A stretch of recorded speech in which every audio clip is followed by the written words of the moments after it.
much about tonight, absorb as much as we can tonight from Peter Powderham, the most powerful man, the most powerful leader, right? He has a lot of experience. He has been in the industry for the past more than 35 years. Okay, he was one of the top income earners, and he's still now, alright? And would you like to learn from him?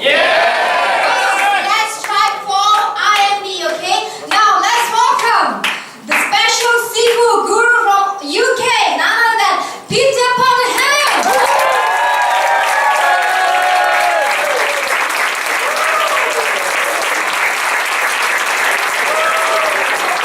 Thank you. Okay, can I turn that off, sir? This is straight from things. How are you? Great! No, you can do better than that. How are you? Great? We have been awesome. You said awesome. I don't want awesome. Okay. That's an American word. Who said awesome?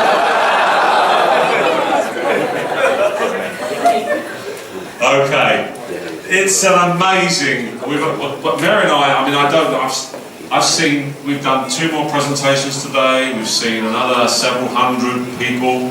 Now I'm going to speak a little bit slower. I've tried to on this trip to keep the pace down so that the English gets across. Now, anybody in the room, if you're struggling with what I'm saying, just let me know. I can go over it again. I want to get some points across. Okay. We've obviously, I'd like to say a big warm welcome to. We've got people. Where have we got people from? Singapore. Yeah. One at the back.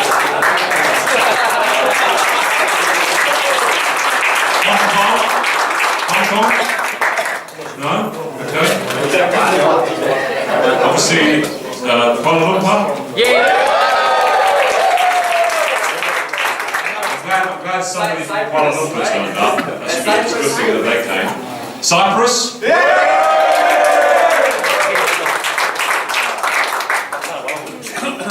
I tell you what, it fascinates me. Cyprus is in my left leg, and Asia's in the right. And everybody's in the right. It's fantastic, fantastic.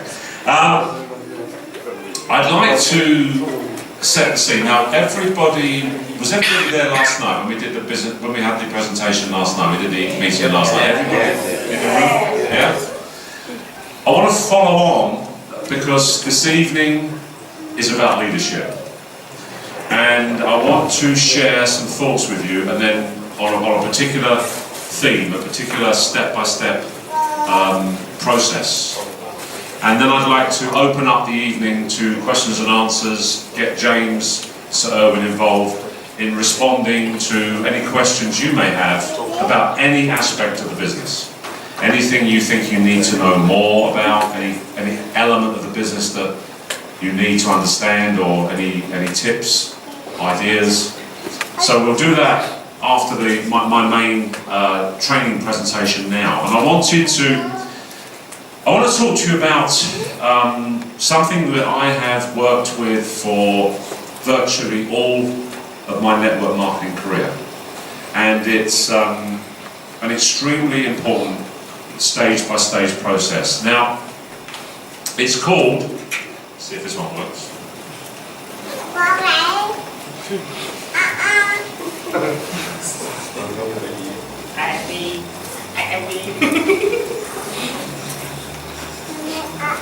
Four stages of success. I want to take you through 4 steps. But I'm also going to put at the end of this, in brackets,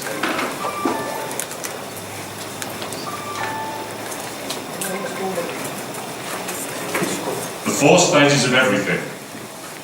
Because what I want to cover here, guys, is not just success, but success in everything. Not just World Ventures, but every aspect of your life. Your relationship with your partner, your relationship with your children, your relationship with every other person you meet, your ability to enjoy life, your ability to succeed in life, because success in life is not just about making money. There are many people that have made money that are miserable. There are many people that have made money who are very unhappy. And there are many people who have made money and spend most of their time trying to protect it and keep it away from other people. It's a very bizarre thing. Money isn't success. Money is the fruits of success. True success brings more than money. It brings self-worth. It brings value to your life. It makes you feel good about yourself. It makes you feel good about your fellow man, the people you work with.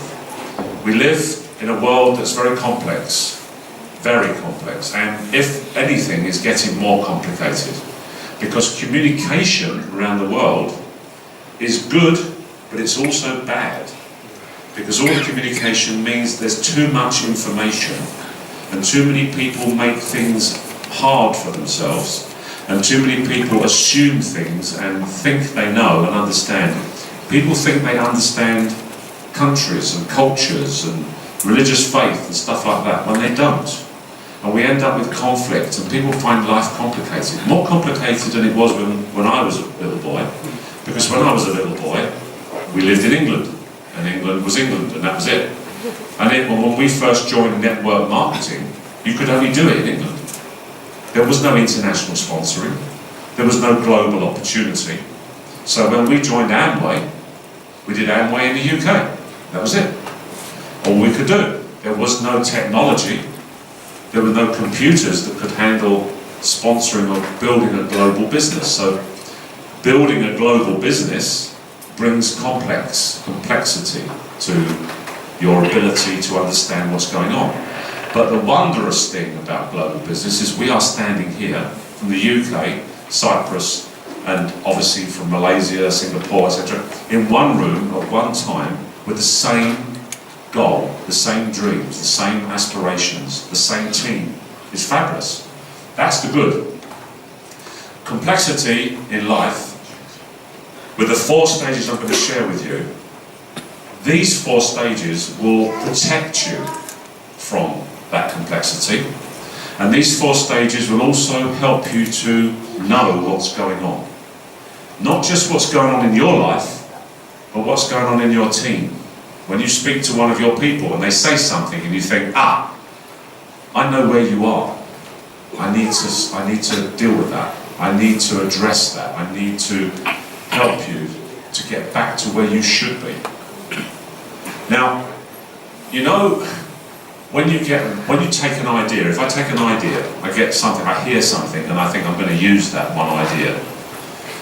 You could say that that's you've stolen it, that's theft. Yeah? Okay, I've got somebody's idea. If you take lots of ideas from lots of places, they call that research. Okay? Because you've collected information, so now you're very, very intelligent and you're very, very knowledgeable. All I am is somebody who's been collecting information for 34 years. So my job is to try and share some of that information back to you. I wasn't born with the information. The information came about from me wanting to know. Now what I'm going to share with you tonight is extremely important because I learned it from a gentleman called Rich DeVos. Now for those of you who don't know, who knows who Rich DeVos is? The owner of Amway. We were Amway distributors in our 20s. We were little, Mary tolerated me. Like I was going to build, and she just like, okay, whatever, okay. So I was running around all excited, and Mary was following me around going, I'm sorry about Peter, he's very noisy. I was excited, I was so excited about the industry. Rich DeVos is the owner of Amway Corporation. Rich DeVos and Jay Van Andel founded Amway Corporation, the grandparents of network marketing. Whatever you think of Amway today, they aren't the growing business they were once. But they are an a $7 to $8 billion company. Now that's substantial. I think, had they done things a bit differently, they would be a $70 billion company. But that's another matter, because if they had done things differently, Mary and I would have stayed in Amway. That's another story. But for whatever, Rich DeVos himself is a network marketing and direct sales genius.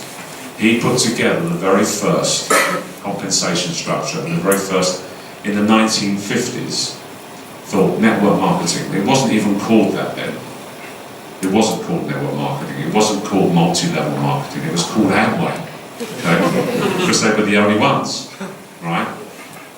I can remember in 1984, someone coming to me at a meeting and saying, look, there's a magazine from America. We're called multi-level marketing. First time I ever saw it, 1984. MLM. I said, what's MLM? He said, that's what we do. Really? Who said it was? Some journalist, some official somewhere in the United States decided this was called multi-level marketing. I always called it Amway. And all of a sudden we were calling it MLM, multi-level marketing. So Rich DeVos was the founder, and he was a trainer as well. So I learned from him. Now, if the owner of the first and one of the most successful network marketing companies on the planet tells you something, you tend to listen. And I was in my 20s. And what he shared, which I'm going to share with you, because this isn't my idea, this is something that I grabbed hold of and realised was genius and would hold me in place and help me to build a business. The 4 stages of success, he shared it with me and it never left me. As you build your business, as you work with people, you'll see them start in a business, perhaps excited, perhaps fully committed, but you'll see them change. People change. People, they become educated in the business. They become, almost, they think they're professional. They think they know what they're doing, and they start to change. Their thinking changes. The things they do change. You'll see people in your team and think, well, he never used to do that. Where did that come from? Why has he started doing that? Why has she started doing that? And it'll be this that will help you understand what's going on. Okay? Now, the first stage of success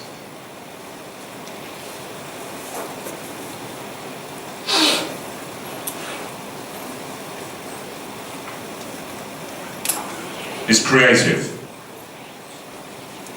Creative, the English word creative. When someone starts something new and they're excited about it, they get creative. You start a new job.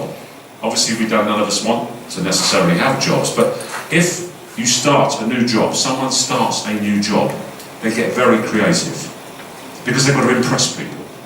They've got to impress the people they work with. The boss has to be. They work hard at looking good. When you start something new, when you start a gentleman, if you want a relationship with a lady, with a girl, you want to meet a girl, and you are going to work hard at looking good.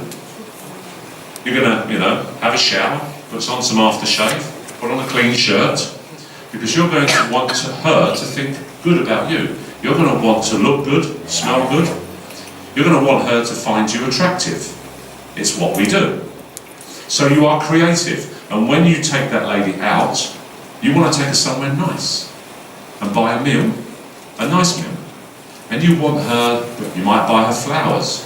You might, I don't know, in our culture, you might buy chocolates or whatever, but you want her to think well of you because you want to impress her. So you try hard to look good. Your brain goes into creative mode. I need to be good at this. I need to make an impression. This person has to think well of me, right? So when you start something new, as I said, it might be a job, a relationship with another person. When you first meet someone new, you know the phrase, it's an English phrase, but I'm sure it translates in every language. First impressions, okay? First impressions matter. First impressions count. You don't get a second chance to make a first impression. If you meet someone for the first time, generally speaking, in most cultures, it's courteous. You shake hands. If you might in the Asian, certainly in Japan, you tend to, you are courteous. And then you speak. Yes, Mr. Someone speak. I find in Asia people call me Mr. Powdrum. That's fine because there's lots of cultures where people will come and say, "Oh, hello, you must be Peter." Hello. It depends on where you are. But you don't walk up to someone and slap them on the back and say, hello, I'm so... Well, who the hell? I don't know you, okay? And you would not go up to the girl that you want to impress and say, I'm really great, I am, you're going to marry me because I think you're lovely. Because she'll just go, you're weird, and walk away from you. Because you don't make first impressions that way. You take care, right? So what happens in our business is that when people get into network marketing and when they get into World Ventures, if they're excited and you've got those people that you sponsor and they switch on, and they get fired up, they get creative, they can write a list of people. The first list they write is the longest list they ever write. Yes. They never write a list that long ever again. That big first list of all the people they know is their main core list that they first start with. It certainly was for us. And then they run out of ideas. Then they have to think of people. It's harder. The first meetings they do, they bring lots of people because they know lots of people who haven't done it yet. So they invite 5 or 6 people to a meeting. In 6 months' time, they can't find 5 or 6 people to invite because they've used their list up. But in the early days, they get creative. They think about what they can do to build the business, to expose the business. Their brain is spinning fast on, how does this work? What do I have to find out? Where do I have to go? I need to go to the training. I need to do this. I need to make phone calls. I need to try and go on a dream trip. I need to go on a couple of trips. You get creative. You get excited. So they are in the most useful, powerful stage of success. They are energized. They're active. Their brain is active. Now, human beings are, again, complicated. It doesn't matter where you come from. Once they are creative and they're useful and stuff is happening for them, they sponsor a few people, then they go to a meeting, and they could be really working spinning. Have you had anybody in your business that's gone for about 2 months or 3 months of excitement and then they fade away? Yeah? You think, well, what happened to them? They were going to set the world on fire. The trouble is they can't find the matches to light the fire. But they were full on. They were just, what happened to them? I'll tell you what happens to them. They do the classic human thing, which we all do. When you've been creative, when you've created stuff, and it could be that not just network marketing, it could be anything, and a new hobby, a new idea. You suddenly get into some people get into new ideas, like all of a sudden somebody discovers something they want to do, like they might decide they want to start learning to paint. And for the first couple of 3 months that they're learning to paint, it's fantastic, but they get bored with it. And it fades away. The world is full of people who try new things, get excited for a short while, then it fades away. This industry is the same. You get excited people, and then they fade away. And you think, well, what am I doing wrong? Now, you're not actually doing anything wrong. They are the ones that have changed. And let me tell you what's happened. Because the second stage of success, the second area they move into after creation, after creative,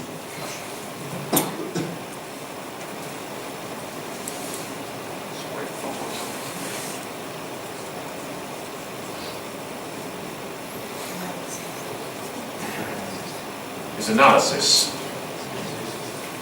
They start analysing what they've created. They stand back. I've got a team. I've got 27 people in my business. I need to have a look at this because I'm becoming a leader. I'm probably going to be a senior representative, so I need to stand back and have a look at how the team's developing. They step back because they've created something. And for most people, particularly in our industry, they've never had a team responsibility before. They've never had people that they're working with, and the responsibility of looking at those people and thinking, okay, what's next? What do we do next? So they step back and they analyse. They take a look. They start looking at what people are doing. I've got a team of 27 people, so what I'm going to do is I'm going to see what you're doing, see what you're doing, check what you're doing, give you a call. I'm not calling you for anything productive, I just want to ask you what you've done, Who have you spoken to? How many meetings have you done? Are you going on the next dream trip? I'm sort of analysing you. And then I'm analysing you and you. Because I've got this team, you see. I'm responsible for this team. So I need to take a good look at it under a microscope and find out what they're all up to. Now what I've done is I've moved away from creative myself because I'm not sponsoring like I was. Because I was sponsoring 2 or 3 people a week when I started. But now I've got a team. So I don't need to sponsor quite so many people. I need to take a look at my team and see what they're up to. Find out what they are doing. That's my job. Because I'm becoming a leader. And when I become a leader, I'm responsible for my team. Can you see how this works? Their brain, they've been told they're a leader as well. They go to an event. Oh, well done, you've got 27 people doing this. You're on your way, you're a leader. Yeah, I know I am. I'm going to start behaving like a leader. I'm going to start checking people out. What did you do today? What did you do? How many people are you bringing to the meeting? How many people are you bringing to the meeting? Because I'm your leader, I need to find out. It's my job. That's what I do. So they start to analyse. They pull things to pieces. They even get silly enough to start sitting with you and counselling with you about what you need to be doing. Right? I need to tell you what you need to be doing because you're not doing enough of it. Bear in mind in all of this, guys, the people you're talking to are watching you. Because when you point your finger at someone, you've got 3 fingers pointing back at you. Okay? Your team are watching you. The leader is always being watched. Because you are supposed to be creative. Because you're the leader. So they know when you are sponsoring and when you're not sponsoring. They know what you're doing. And they will also duplicate what you're doing. So you start analysing your team, they start analysing their teams. You know, what's your group been doing? Oh, I'll find out, Pete. So you start asking the questions. And then we'll have little calls, you and I'll have a little call discussing your team. We're not creating anything, we're having a conversation about what your team is not doing. And why are they not doing it? So what we'll do is we'll spend our time not bringing anybody in the business, not growing the business, but having a really good look at your team. Because you've got 7 people in your business, and we need to find out what they're doing. So you report back to me, we'll chat about what they're doing, and then we'll talk about, and then the next guy, and we'll give him a call, and you end up in this discussion, this dialogue, where you are literally spending your time looking into your business and analysing it. The third stage, guys, after analysis,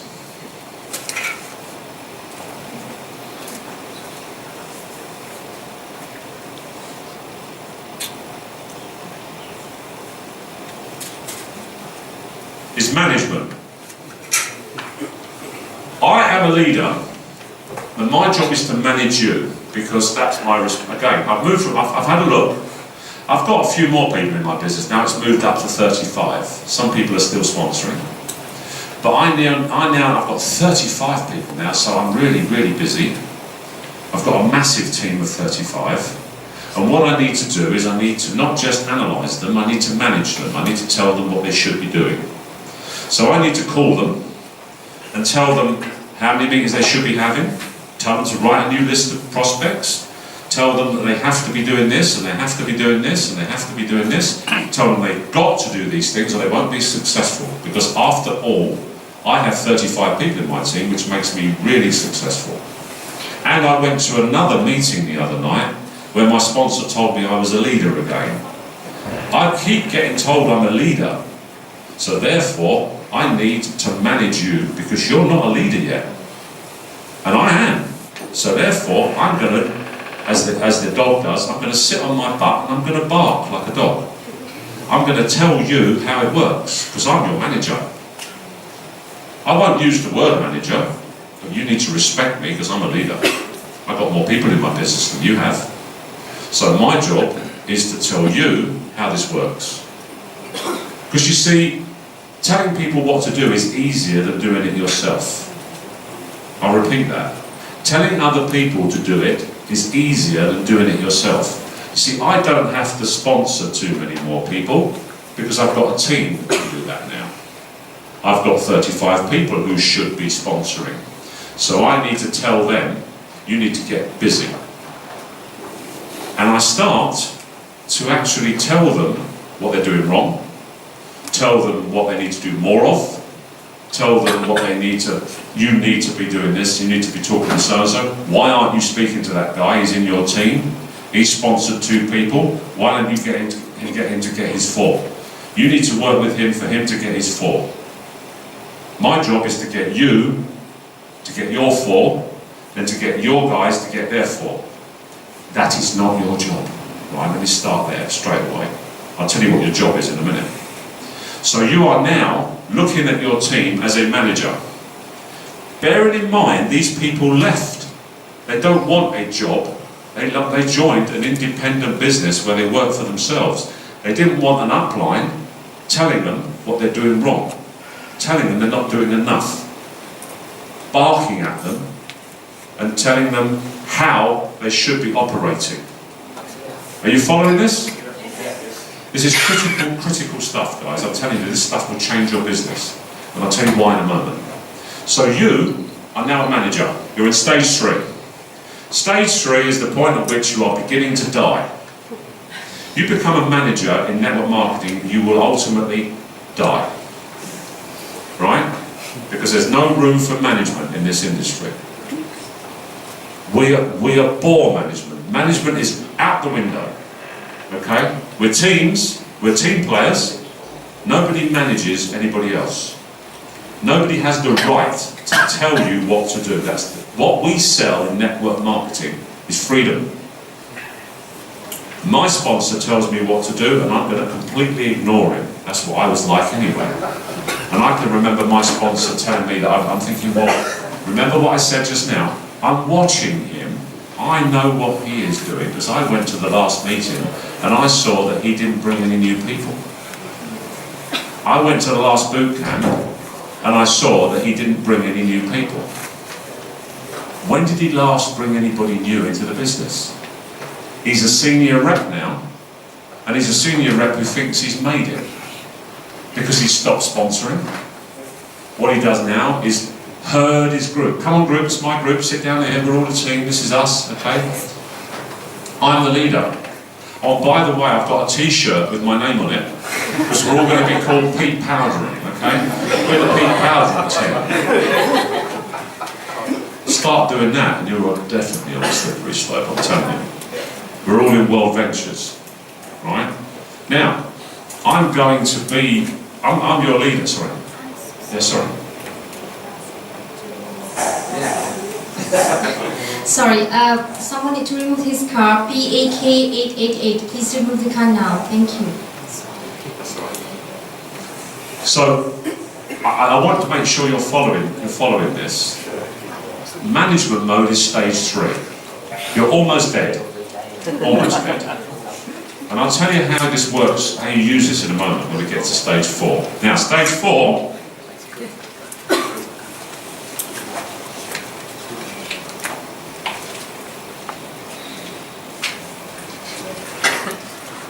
is blame. Blame is when you start complaining about the business. And your people, listen to your people, this will happen. And if you start doing it, you are on the way out. But you will move to blame if you're in management because there's nowhere else to go. Because from management to blame is quite a quick route. Because what happens, once you become a manager, you start looking for what's wrong.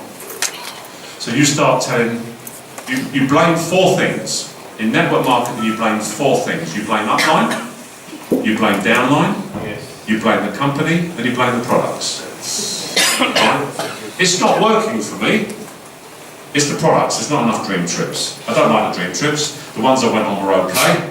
And there's not enough dream trips where I live. And there's not enough dream trips in Asia. And the dream trips are only 3 days. What's all that about? And why haven't the company done this with Dream Trips?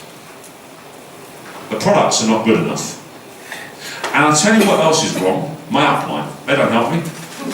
They don't do a thing for me. Okay, I don't hear from them anymore. They don't call me.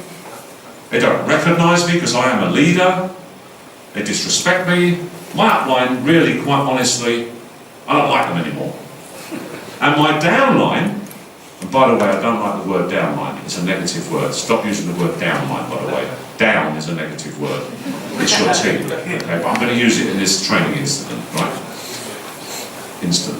So, your downline, my downline, they're driving me crazy. I keep telling them what to do. I've told them they have to go to boot camp. I've told them they should sponsor more people. I've told them they should go on Dream Trips. I've told them that they're lazy. I've told them they should do more. I've told them, and they're just not listening.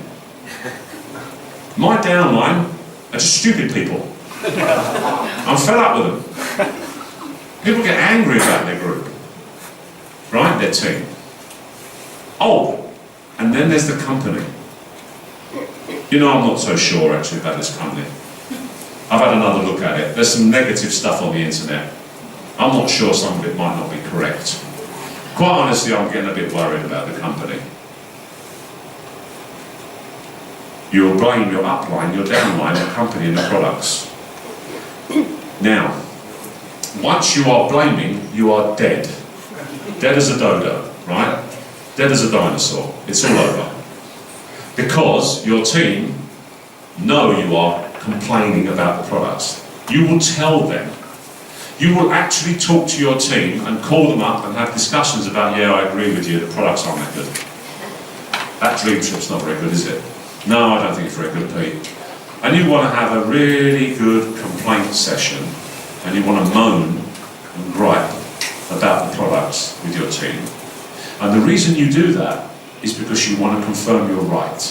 Human beings do this. Human beings share negative because they want to make sure that if you tell me I'm right, then there's two of us though. And negative is 10 times more powerful than positive. So people will then get into a cycle of destruction. They'll start telling their team, yeah, well, you know, I'll talk to you and it'll be like, you'll say to me, I can't sponsor. And I'll say, yeah, I agree with you, I can't sponsor either. That makes two of us. It's difficult, isn't it? You're going to end up in that cycle, that spiral of blame, and you're on your way out. So how does this help us in leadership? First thing you've got to ask yourself, all of you, which one of these stages are you in? Which one of these stages, guys, is useful, is helpful? Which is the stage on there that matters? You don't need that, you don't need that, you don't need that. That is the only one that counts. You stay in that stage all the time. You bring fresh people into the business. You constantly talk the business up. You're positive about the Dream Trips, even if you don't like them. Even if you are annoyed about something at the company, you keep it to yourself. And if you have to say something about something that's negative, you pass it upline to your sponsor or talk to the company. You don't pass it into your team. You remain creative. It's the only place to be. Going back to my previous example about relationships, if you don't nurture a human relationship with another person, it will ultimately fade away. Those of you that have partners or are married, okay, gentlemen, when did you last tell your wife that you loved her? Last night.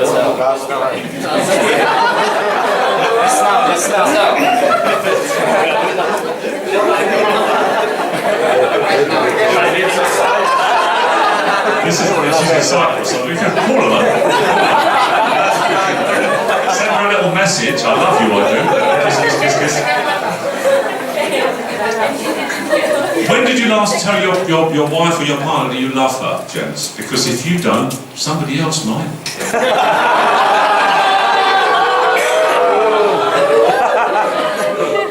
People are like, she knows. Really? When you first went out with her, you made every effort to let her know that you really cared for her.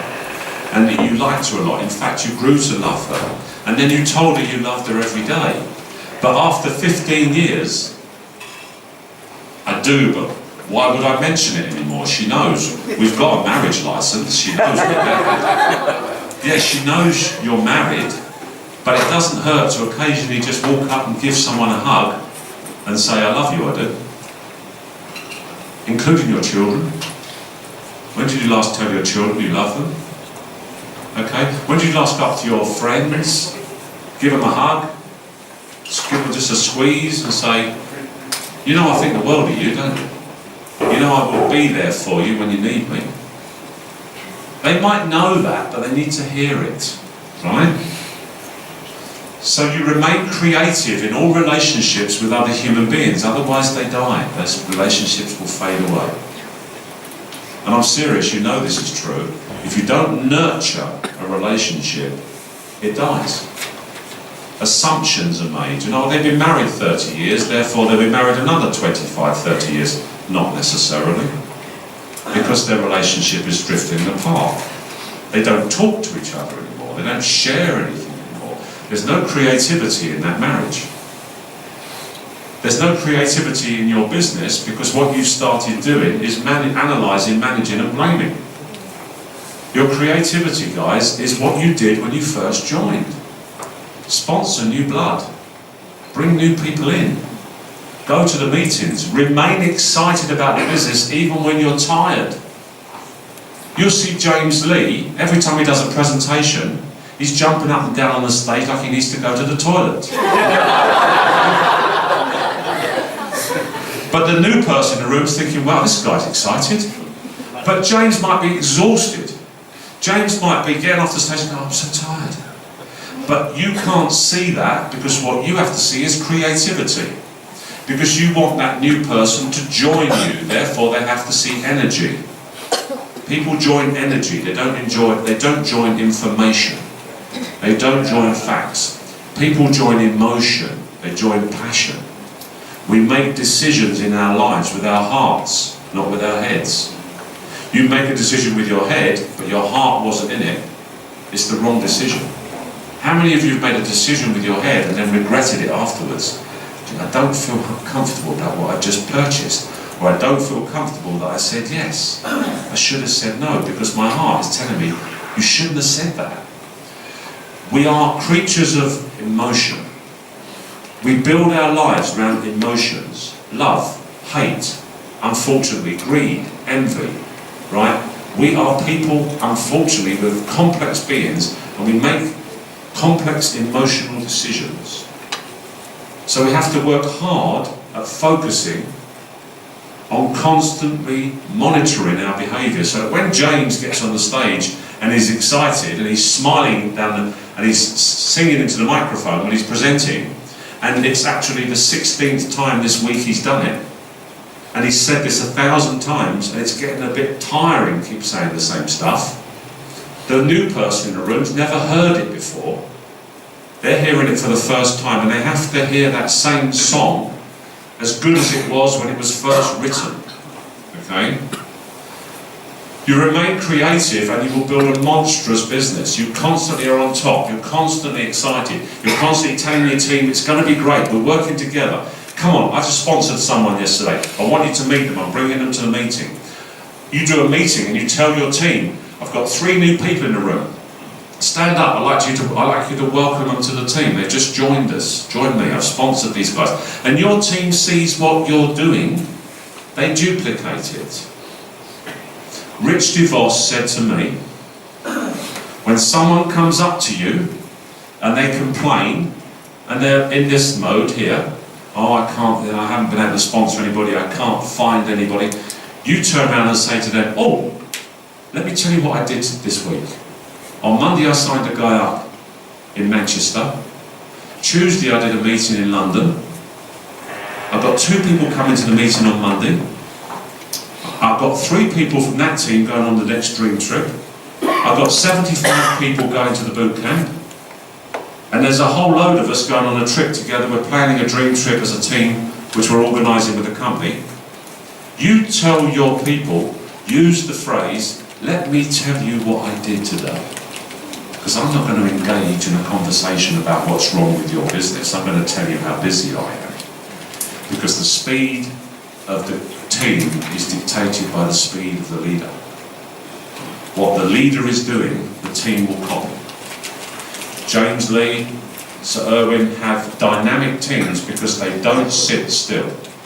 You don't see them looking around, analysing their business and managing it. You'll never hear them blame anybody for anything. Because if you are a leader, the blame is with you. You are responsible for your actions. You are responsible for the results, not somebody else. So when you are talking to your team and you're on the phone or discussing business with someone, listen. Is any of this going on? Can you hear in their discussion with you that they've been managing their group? They're starting to blame the company, blame the product, blame the upline, blame the downline. They're starting to discuss what's wrong with the business. You have to catch them. If you don't catch them, you're going to lose them. The only way that the only time that you then get into any kind of management mode is to stop them cutting their own throats here. By dragging them screaming back up to this and say to them, John, I hear what you say, but I'm going to be very, very straight with you now. Let me tell you what I did today. Let me tell you what's going on in the business, because there is no space for what you're discussing. Excuse me, John, I've known you for a while now. You've been in the business for 6 months. You need to get back out there and create a business. Yeah, but Pete, I sponsored 6 people already. It's not enough. You need to sponsor 60, 70, 100. I have no idea, but 6 ain't going to do it. You need to get creative, and you constantly keep saying to them, no, I'm sorry. You've got to get back in the saddle. You've got to get back on this horse and ride it. Because what you're doing here is the horse has fallen over and you're kicking it to death. Okay? You're on the horse here and riding it. Here you've got off the horse and you're having a look at it. Here you're telling the horse what to do, you're dragging it down the street. And here you've shot it in the head. Okay? The horse you were riding is now dead. When you're down here, it's almost dead. And you know the English phrase, you can't get a dead horse up and running. Once it's dead, it's dead. Okay? I want you to understand what I'm talking about here, because this stuff, these 4 stages will happen to everybody in your team, including you. Because some of you are sitting here right now and you know full well that you're in that stage. You're sitting there going, I do that. I was complaining about the dream trips the other day to my team. I do that. I was complaining about my sponsor to the team. I was complaining about my sponsor to my wife. Actually, I was complaining about everybody in my group. And you're in trouble. You're in big trouble. Because you're not here, you're 4 steps away from here. It goes in these stages. Some of you will be sitting there going, yeah, I do this. I've been telling my team what they should be doing. I've been calling them up and telling them, you need to do more of this, you need to do more of that. That was me. You need to be doing this and telling them what you're doing. If you call your group up and you have a discussion about the business, you tell them, oh, by the way, I've got a meeting on Tuesday night over at Silent. You know that guy you met at the meeting on Monday? He's really got excited. He's having his first meeting next Thursday. He's got 7 people coming. Tell your group what you're doing. Tell them, expose to them your activity. And they'll go, oh, Peter's doing it. Mary and I sponsored a guy in May in the United States, old friend of ours from 10 years. Why did I sponsor him? Because it was possible to sponsor him. He wanted to join the business. I mean, you could argue that Mary and I don't need to sponsor anybody. But you know why I sponsored him? Because it was possible to sponsor him. He was excited about the business. I felt a responsibility to do that, but I can also brag about it. I can tell you now, we signed someone up 6 weeks ago. Said, well, only 1 person in 6 weeks. Well, we've got a lot of people in that team, and I've got a lot of commitments, but we will still sponsor, 5 or 6 people a year now. No more, because I couldn't look after them. When you get to our stage, you have that choice. You can take your foot off the gas once you get a big enough business and just be gently creative to maintain your business and keep you engaged. You may one day choose to sponsor nobody if you're making $5 million a year, because I can't be bothered with all that anymore. That may be what you decide to do. But not now, okay? None of you in the room are in a position where you can take your foot off of the gas. You've got to remain creative. So I wanted to just cut those stages should now, hopefully, stay with you for all your time in the business. In 10 years' time, I would like to think that you're still thinking about this and thinking, I remember when I was at that meeting in Kuala Lumpur, when Peter shared that with us. And it saved my business, a lot of it, because I had people in my team doing it, and I was doing this. You see, the biggest thing is, you will do this. You will, you're not. We've all got weaknesses. We're all capable of losing belief. We're all capable of dropping back. We're not having a good day. We don't feel great. We're having 3 or 4 people in our business giving us a hard time. We've got some negative going on. We haven't sponsored anybody for a month or so. It's really getting hard. So I'm sliding. I'm going down here, and I can feel it happening to me. This won't work. This will do nothing but destroy your business. That's the only one that matters. Okay? Does that make sense? Yeah. You follow this? Yeah? Guys, I wanted to share that with you because I know what it's done for Mary and I's business, and it's simple. It's really simple. So I appreciate you listening. I mean, is there anything about it that I've covered that any of you would want to comment on, or any of you need a bit more explanation? Are you all okay with it? Put your hand up if you need to ask any questions about this. No? I hope it helps. I'll leave it there. I think what we're going to do now is switch over to a Q&A session, and then obviously myself and James and Sir Erwin, if you want to get involved, we can cover anything else that you want to cover. Has that been helpful? Yes. Thanks very much. Cheers.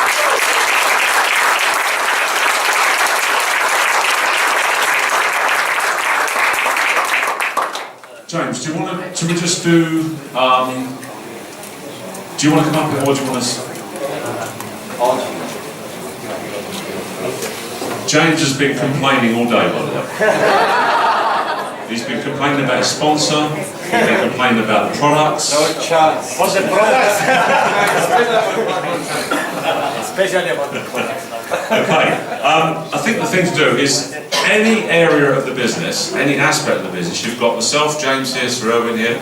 I mean, between us, we're probably, in the top 5 or 6 earners in the company. So if you'd like to ask any questions, fire away. Anybody, anything that he wants to cover. Hello, my name is Gus. Can you give us some example on the creative approach, other than some example for us to how we do the creative approach? Creative approach. Yeah. Creative approach. Okay. It's not really what I meant. Okay. Are you asking me how you would approach someone? Is that what you're asking me? When I say creative, I'm talking about you being in. Do you want to? Yeah, okay. I'll just share what do I when I hear this, what do I mean by creative? Or maybe I'll just give you an example. I'm pretty creative in how I handle objections, and when people say certain things to me, or when I present the business, and there are people who actually say things like, oh, this kind of business, you have to keep finding people, and stuff like that. So that's why they don't think that they can do it, or whatever. So when Peter meant creative is how creative you are to think of an answer, right? So how I would normally do it is I always look at them and say, wow, that's interesting. So you are saying that this business no need to find, or what business no need to find people? So even if you sell coffin, you need to find dead people. So when I look at them like that, when I say it like that to them, then they get the point. So when I would say how to remain creative, it's how you as a person has to behave. You know, you have to be excited, you have to stay positive. When people throw things at you, you must be able to react and think on your feet. But how do you think on your feet? When people throw me something, it's not like, oh, yeah, you're right, I never think of it. How do you stay creative? I would say your brain has to continuously be working. That means you are always constantly thinking of objections, of possible things that people are going to ask because you are questioning it. If you don't question, if you don't keep thinking, when people throw something at you, you say, yeah, you're right, I never thought of it. So your creativity is killed. So if you want to continuously have creativity in your mind, then your mind has to keep on working. If you stop thinking, that's the time when you know that you kill your own creativity. So I hope that little example explains that. Let me do a couple more, because actually I know where the question's coming from. Thank you. I know where the question's coming from, and I know what you're thinking. Let me give you two more. If you're going to be creative, you need to start feeding your mind. Start reading books. Start listening to positive material. Feed your brain with self-development. Because we all need to be constantly tuned like an engine.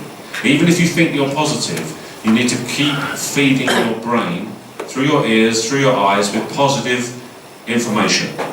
So read The Magic of Thinking Big. Read Think and Grow Rich. Read How to Win Friends and Influence People. Read Grow Rich with Peace of Mind. The first 4 books I ever read. The one that changed my life was Think and Grow Rich by Napoleon Hill. Hello? Okay? Think and Grow Rich by Napoleon Hill I read when I was 23, and it changed my life. Because it was written for this industry. I couldn't believe it. It was like, wow.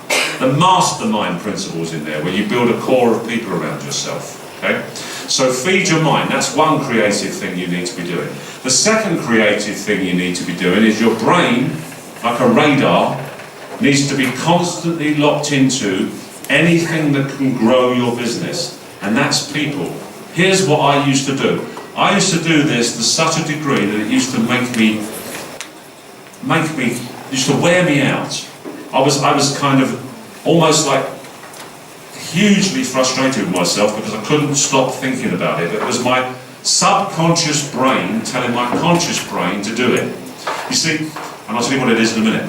But if you feed your brain with positive, I'm going to be successful, I'm going to be wealthy, I'm going to make this work, I'm going to make this work, I'm going to make this work. You just keep telling your subconscious brain will just, like a computer, it will push away all the negative and it will say, you're going to be a success in this, and whatever you then do, you are consciously controlled by the subconscious thoughts.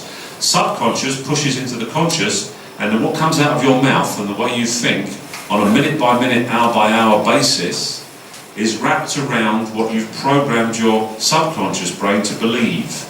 Most people believe they're not worth much. Most people believe I'm just a bus driver. I mean, I'm not. You've got to get past that. You're not just a bus driver. You need to feed your subconscious brain. Now what then happens is the second part of creative is it comes back up into your conscious brain and you start doing things that you weren't necessarily comfortable with before, but you know you have to because it's like a drug. It's like heroin in your head that's telling you you have to talk to people. So what the creative thing that used to drive me crazy was everybody I met was a prospect. Everybody. Someone in a lift, someone in a shop. My brain would look at you and I'd go, you're a prospect for my business. You're a prospect for my business. You're a prospect for my business. And I used to get angry with myself. I said, no, not everybody. Yes, they are. He's a prospect for your business. He's a prospect for your business. Mary used to say, you're not going to ask everybody. I said, I think I am. I think that's right. I've got to ask everybody. Everybody's a prospect for my business. I'm like sort of shaking with this. My brain is saying to me, ask everybody. Yeah, but it might be complete idiots. Ask them anyway. Because I had programmed myself to success. Therefore, my brain kept saying, well, you've got to do this. You've got to ask them. You've got to ask them about your business. Oh, but I don't ever say anything else to anybody. I'm only ever prospecting anybody. So I do all the time, 7 days a week. Yes, that's why you got rich, okay? Because what you kept doing was focusing on being a success. It became, I'll give you an example of how irritating it was. And you've got to do this. When I was a traffic policeman, they used to give us license plate, registration numbers on cars that had been stolen, right? When we went on duty, they say, right, these cars have been stolen overnight in the area. And we'd write the numbers down in our notebook. I would walk the streets, I'd be out on patrol, looking at every car that went past. I looked at the number on the car. Every single one, every car, all the cars in the street, looking at all the numbers, because I knew there were stolen cars out there somewhere. Even when I left the police force, I still kept looking at the numbers on the cars. And I used to walk down the road looking up, Peter, why are you doing this? You're not a policeman anymore. You didn't even know if they were stolen, because I had programmed my brain to be a policeman. I programmed my brain to look for stolen cars. I programmed my brain to look for prospects. So everybody was a prospect. If you're not asking everybody you meet, you're not going to get this done. If they can fog a mirror, right? I've got a mirror, and he breathes on it, and it fogs the mirror, you know, you get a little breath thing. He's a prospect. Because he's still alive. You don't know what's in his... He's a prospect. You should get so excited about this business that if you walk out of here and a bush moves in the wind, you start talking to it. Right? Because it might be alive and it might sign up in your business. Right? I'm serious. We used to do meetings when I was in Amway, and this hotel we would do the meeting in, the management would come and say, would you please tell your people to stop asking my staff if they want to make more money? Because all of my staff have been asked about 20 times, and I can't afford to lose my staff. If you keep doing this, you can't come back to this hotel. I've never seen that happen in World Ventures, but it used to happen in Amway. People would wander around the hotel, and the staff would go, you are the 74th person that's asked me if I want to make extra money. What is this? And I would say to somebody, and they go, I say, yes, but have you said yes yet? And they go, I suppose I should, then you'll stop asking me. You say yes, I get your phone number, I tell you what we're doing in this meeting here today. But we used to get management, hotel management, ask us to stop doing that, right? That's when you're on fire. Because you are asking everybody. That's creative. Okay? Thank you. Right.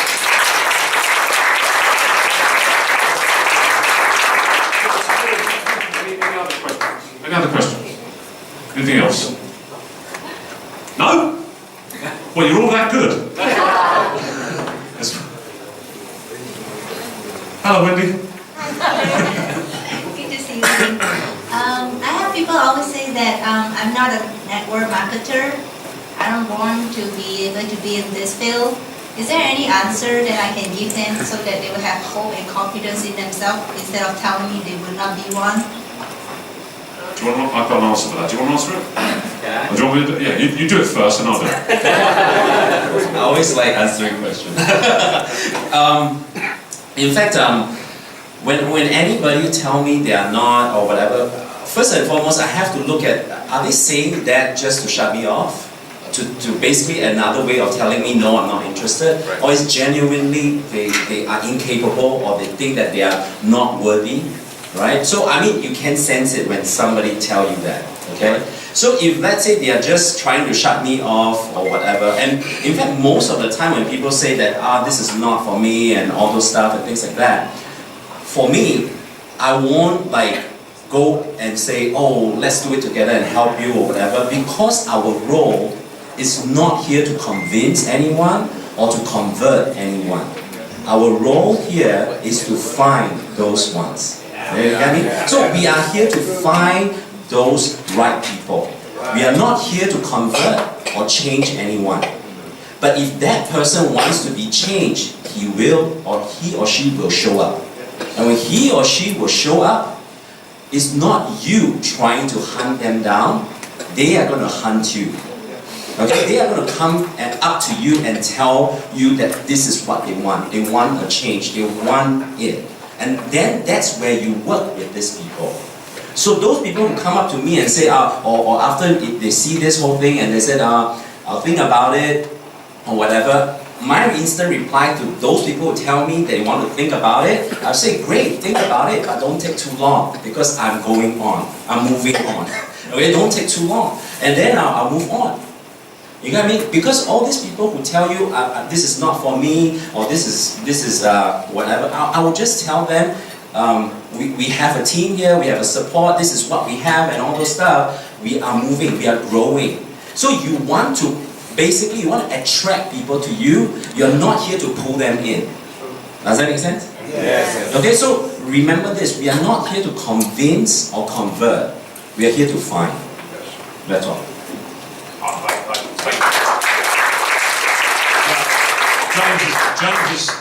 James is spot on with that. All I was going to say was, it's the same thing. We are sifters. We are finding people. It's like you're panning for gold. And you're sort of looking in the pan, and most of it will be mud. And that doesn't mean people that don't do it are mud. What it means is that somewhere there are little tiny nuggets of gold. You don't know where they are, so you just keep panning more. You just keep pulling it up and having a look. And there's one. That's the next leader. You don't know. So your job is to sift through, go through people. It's a numbers game.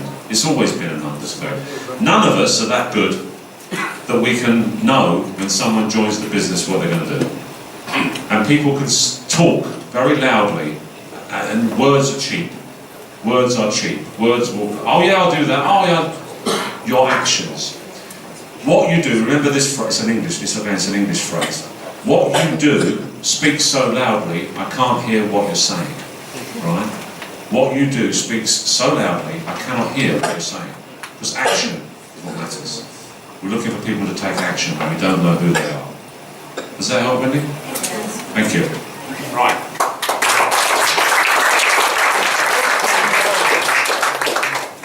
Any more? Yep. No, I don't need the mic, I'm Indian, so it's all I mean, in this part of the world, rightly or wrongly, network marketing has got a negative impression, so to speak. And so sometimes when you start with network marketing, the ambience or the presentation is already, because the guy has got a blocking mechanism coming up. So based on your experience, how do you overcome that kind of Again, I've got an answer for that. James, you must have an answer for that. We get 2 answers to every question. Okay, cool. Right, I appreciate that, sir, for bringing this up. In fact, if I'm just in, let's say, Singapore, and if all my life is in Singapore, and when somebody posts a question like that, I'll probably think it's true. It's only this area like that. But because I've been traveling to different countries, different part of the world and everything, everyone who came up with this question think that only in that region is like that. But actually everywhere that I hear and see, they all feel that their region, people are more negative than anybody else in the world against network marketing. Okay, so it's the same throughout the world. Everybody will think that way, and that's why they feel that it's so hard here. But if you were to think about it, network marketing, yes, it has, over the years, it has built up a very negative connotation, or a lot of people have different impression about it. And that's the reason why people have that feeling and why this industry suffered this way. Because it's one of those industries that can easily, anybody can participate. You know, you don't need to take exam to participate. You don't need to spend a lot of money to participate. Practically anybody can participate, and nobody can control it. And that's why a lot of people come in, fail, and they leave. Now, you see, even starting a business, as a businessman, how many people try to start a business and fail?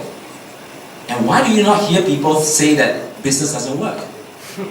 Because you know why? Because they spend a lot of money, and if they spend all this money and then didn't work, if they say that, it hurts even more. It hurts them so much, and people will feel that they're so stupid. That's why they don't go and complain to the whole world that business doesn't work. Does that make sense? But because network marketing is so easily for anyone to participate, and you spend so little money, and because it didn't work, basically, when people say this industry doesn't work, because they just want to justify their own failure. You get me? So when you look at that, when people tell me, how do I approach people, because if they know it's network marketing, first and foremost is how do your own mindset feel about this industry. If people every time when you actually talk to people and they feel that this industry is not working or is negative and or whatever, it's also because you are feeling the same way. And that's why people, when they give you that response, you can't rebuke it, you can't tell people this is not. You get what I mean? Why do I not have this problem? Not that I don't have people telling me it won't work. It's because my response back to them that makes them feel that maybe there's chance here. You get what I mean? So it's back to you. How do you feel? Now, how do I reduce the chance of people telling me that network marketing, I'm not interested, or instantly build up a wall? How do I approach people? Basically, when I tell people, I don't upfront tell it's network marketing. I mean, not that I'm trying to hide from them. It's just because I don't know what's the experience about this industry. So rather than telling them upfront, which you could, all right? But there are people who actually, just tell people it's network marketing, whether you like it or not, and then if you like it, I'll work with you. So that's a very, very bold approach. But if you think that you want to have another approach, this is how I do it, I'll basically tell them that, hey, I have a business that I'm very excited about. I think this is going to work. I want you to help me check it out. Just come and take a look, and then that's it. I won't have to tell them this is travel, this is network marketing or whatever, because I don't want to actually, before they can see that information, already prejudge something. You know what I mean? And it's nothing wrong to tell people it's about travel, but what if I tell you, and maybe just last night you quarrel with your spouse because of a trip. Then when I tell you it's travel, you say, those things, wow, you're already angry about a situation, right? Or maybe because you just got fired, the person just got fired, and you tell this person about a business, about travel, and then they had never even think about travel at this point. So why do you want to let them prejudge or jump into some conclusion before that? So I will never do that. I will just tell people that I have something really exciting and I think this is going to work, this thing is going to grow, to different part of Asia or even the world, that kind of thing. So I'm looking for people who are excited enough with me to actually grow a business. Okay? So it's your mindset, your behavior that's going to attract them. So it has nothing to do with its network marketing. Does that make sense? Okay? James, again, thanks, James. Again, James has covered an aspect. I want to hit it from another angle as well. When I was young in the industry, I was young, therefore I wasn't as confident, because one thing that does come with age is you can become more, you realise what's important as you get older, and you don't major on minor things so much. But I used to be, when someone would say something about network marketing, I used to be sort of defensive and go, oh well, I'm sorry you think like that, but I don't really think that's correct. And I was almost like pathetic with it. It was like, oh, I wish you liked us more. I wish you thought we were okay. I learned to become almost aggressively defensive. I went into the other side and I started standing up for myself, right? Because if you tell me that what I've been doing for 34 years is anything other than ethical, I might punch your lights out. Okay? Because you're talking about my family, you're talking about my friends, you're talking about an industry that's taken up more than half of my life, you're talking about an industry that I am so proud of. Okay? You're talking about something which is very precious. If someone came to your home and said, I don't like your children, I think they're ugly and I think you should send them away to some foreign country, what would you say to them? Okay? You say, excuse me? Who the heck are you? Well, you don't know me, but I don't like your children, I think they're ugly. You say, what? Someone comes and I don't like your business, I think it's ugly, and you go, oh, do you? Oh, I'm sorry. So I'm sorry, what's ugly about my business? What's wrong with it? Do you know what you're talking about? Do you know how this works? You don't do it like nastily.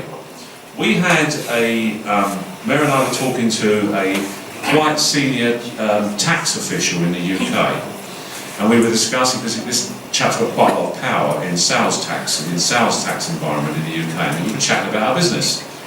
And, you know, the conversation was quite interesting, and then he suddenly said, "Oh, what you do, Peter, that's that pyramid selling, isn't it?" And I went, "It's what?"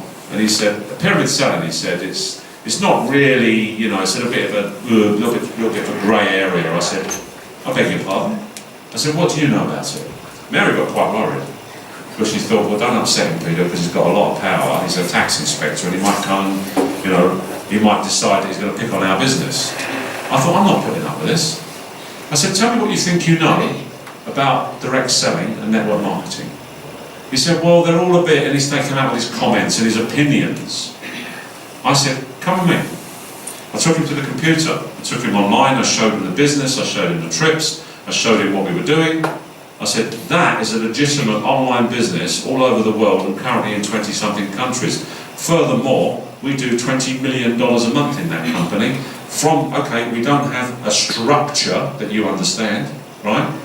But there is nothing illegitimate about this business." And he went, "I'm sorry." I said, "Well, I wasn't looking for an apology, but please do not tell me that my business is anything other than ethical and honest." He said, "Well, I didn't mean that." I said, "No, you inferred, you said, because you thought that what I was doing was that you said a little bit grey, a little bit sort of not sure about that. That's not appropriate, particularly from someone in your position." Now, whether that was what it was at the end of the day, he would have got the message from me, "You attack my business, I'm coming after you," right? You tell me network marketing is not what we're doing. I don't care where you live. I'll sit you down and make sure that even if you don't join us, you understand you're wrong, right? I never used to do that. I used to just like go away and say, "Okay, sorry." I wasn't really like that, but I didn't know what to say. But if your mindset is you're proud of what you do, then you will stand up and you will say, "What do you think you know? Tell me what you think you know. What is your understanding of what we do?" "Well, you do this." No. Let me explain what we do. And let me tell you why it's legal. Because even if you're not interested in World Ventures, it is essential that you understand how this works. And you need information so that you understand that we are fully licensed in Malaysia. We have a legitimate business. We have a law firm that represents us. We have an office. And we have some really great people, some really very nice people in this team in this country doing a legitimate job of introducing people to a membership club where they can travel extensively and have a very enjoyable experience. There's nothing wrong with that, okay? And you can do that from strength, all right? So that was all I wanted to say. Thank you.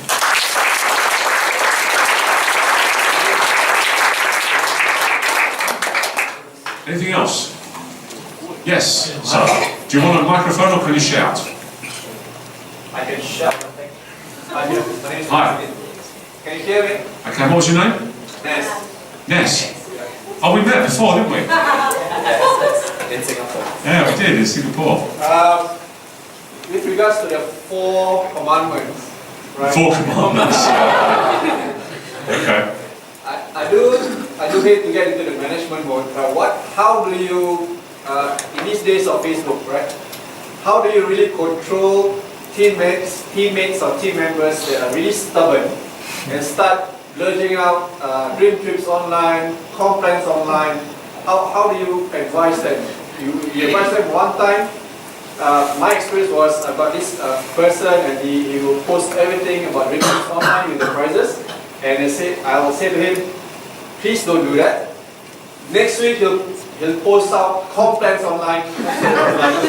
Please don't do that, right? And how do you counsel him? James?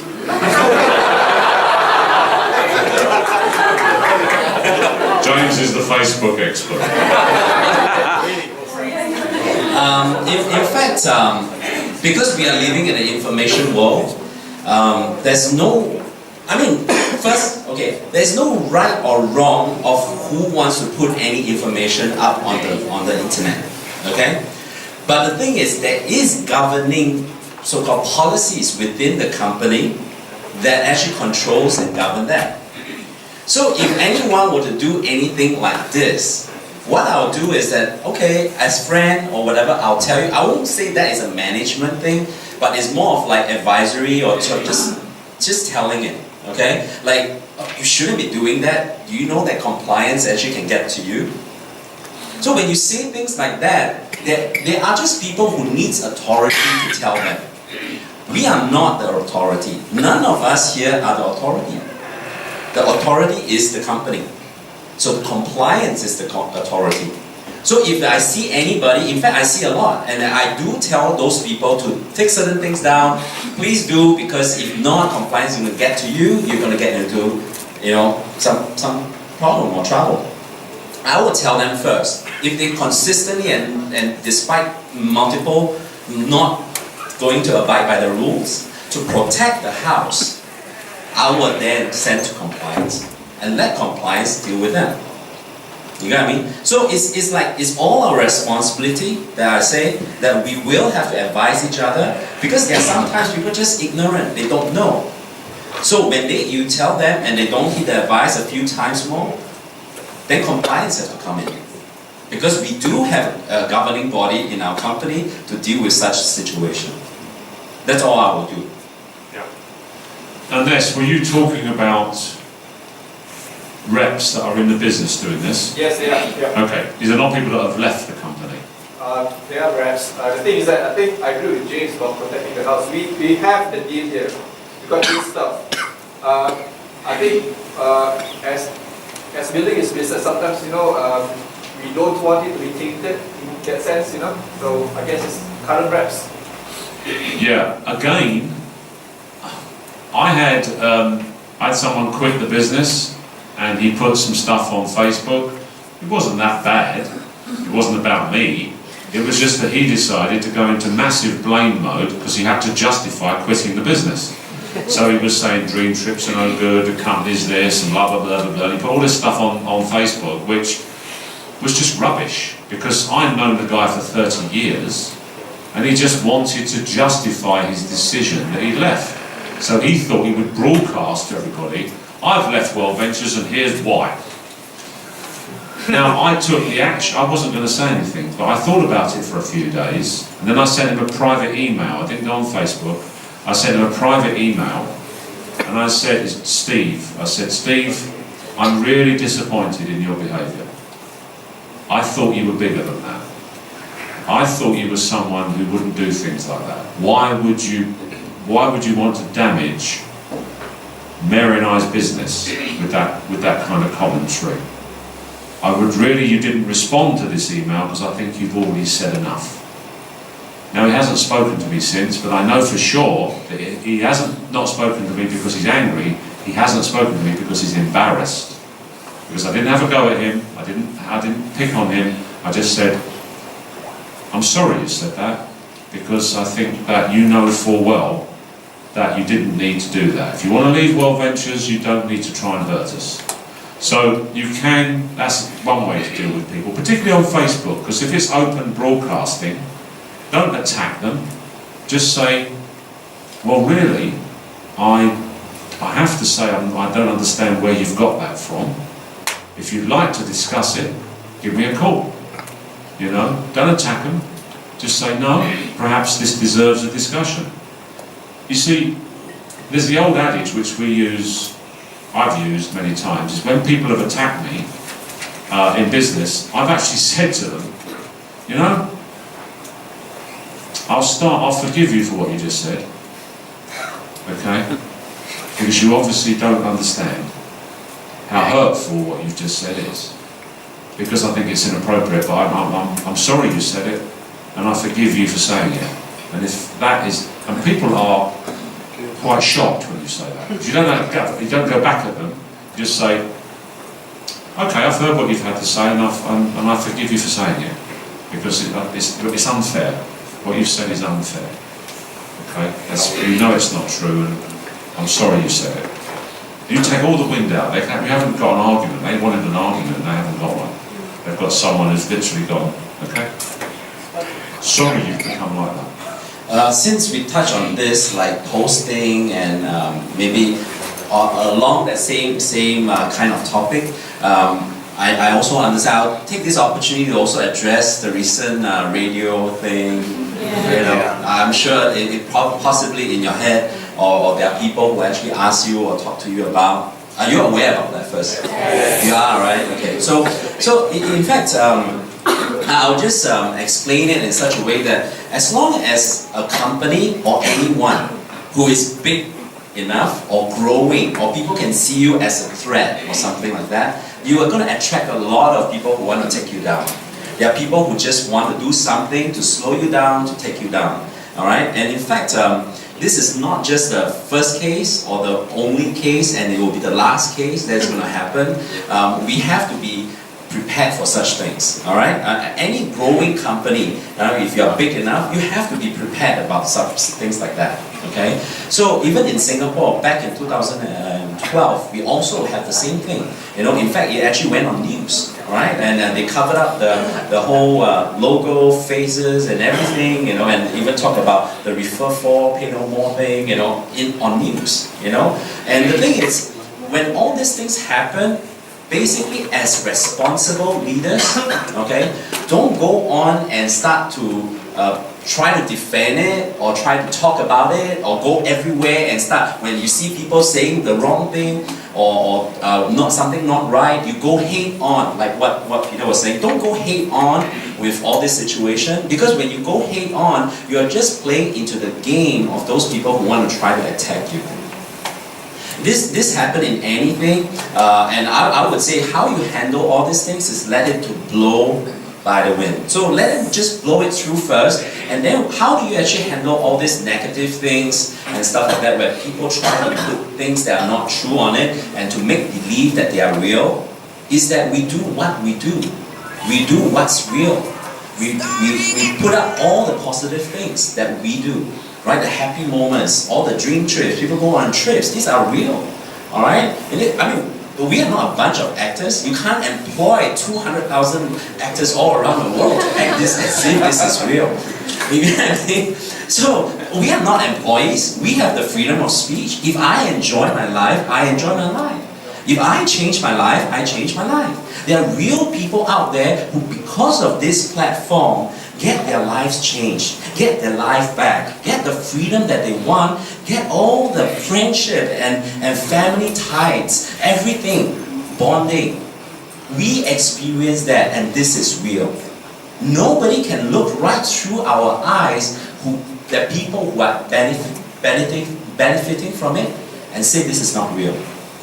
So if we can stand up and tell people this is why this is real, those people who didn't benefit from it, they can say whatever they want because they could have some hidden agenda, because they don't want us to succeed. There are other people who don't want us to succeed. Why? Because they want it themselves. Because they have other platforms that they could say that if we come in, they are going out. So they have to protect themselves. They have to do whatever it takes to take anyone as long as they feel that you are a threat. Why do I say that? Just think about it. It's on a national radio station. If this is real, why do you think this lady don't go out and straight away say the company name? Because it's already forewarned that she can say whatever she wants, but make sure you don't say the name. Why? Because if it's coming out and it's not real, who gets into trouble? The station gets into trouble. Whoever is the producer gets into trouble. Does that make sense? So, you see, in this world of all this information age, it's who can play the information the best wins the game. The radio station, the TV station, you know, all the news station, they play information. It's information warfare, I call it. So if we all want to protect this, we all need to learn how do we handle information. You have to be mindful. And whatever you say actually has a lot of implication later on, especially now because of internet. Okay, so this is how I would say, and even all these people who actually do any blogs, positive blog, great. Negative blog, I tell you, why great? Great for them. Because how do they make money? You think bad news spread faster or good news? Bad news. If people want to make money on the internet, do they tell you bad things or good things? Bad things. That's how they earn their money. Does that make sense to you now? So whatever you see that they write, they will actually structure it so well that they just want you to help them spread. So if we don't fall into that trap, what I would recommend all of us do is to live the life we want, be happy, create those memories, wonderful memories with all our friends and relatives in this wonderful platform, and tell the world what we have here. And this is real, because we are real. Can we do that? Yes.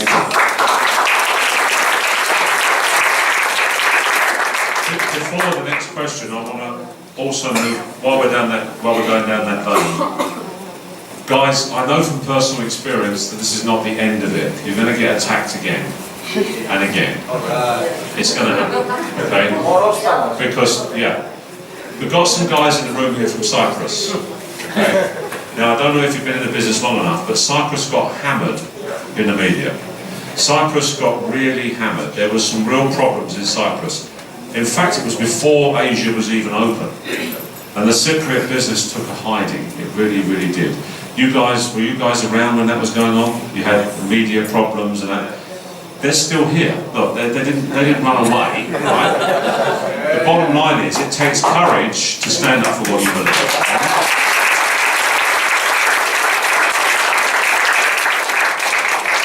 You're going to get people envious, competitors who want to take us down. You're going to get stuff made up. You're going to get stuff that is people that left World Ventures and they just want to do harm. Like the guy I told you about that we sponsored, was personally sponsored by me, that guy I told you about just now, who just can't keep quiet and they have to try and hurt us. It's going to happen. The bigger we get, you know the old saying, if you're not making waves, you're dead in the water. We make waves, and the bigger waves, we're making bigger waves and bigger waves now, and our competitors don't like it because their boats are going like this, okay?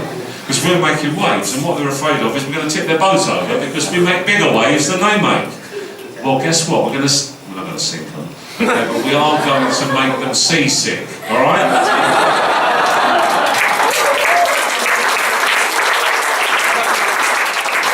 Hello, hi. I need to know the other definition of creative. The other definition? Yes. Didn't know there was another one. Maybe you can share it. Which one have we covered? Beside approaching or... Okay, well, the other definition of creative is as a human being. Forget network marketing.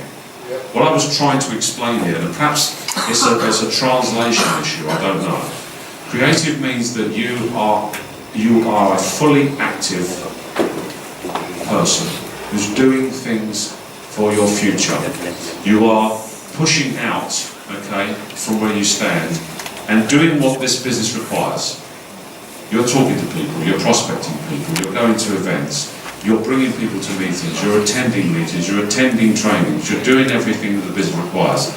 All the things that are listed as successful things to be doing is creative. Okay? So it's not about a creative approach or a creative phrase or words. It's about you are projecting. You're on fire. You are creative. Does that make sense? You're making stuff happen. Instead of looking at yourself, looking at the group and looking down at what's going on and trying to analyse what's going on out there. Does that make sense? Okay. Anything else? Anybody else? Yes? Yeah, I just have my friends this afternoon to, I think, he referred me to the India in World Venture. They are doing another MLM company, which is Newsky. Why the outside the market keep on differentiate the marketing plan is different from that. We are not genuine, they are genuine. What they say that we're not, they say ours isn't genuine and theirs is genuine. Yes. They say ask me to explain our complaint, then they explain their complaint. What is the difference? Why we are not genuine? They are genuine. So he has said to you that his comp plan is genuine and ours isn't. They're thinking that. They're thinking we're not genuine. Yeah. Well, it could be that they want to stay in New Skin, okay? And they want you to join New Skin, and they're basically putting down your business because our plan is genuine because it's legal, it's approved, it's a different way of paying people. I know the New Skin plan, so does James. James was in New Skin. How can we change our mind? You can't change someone's mind.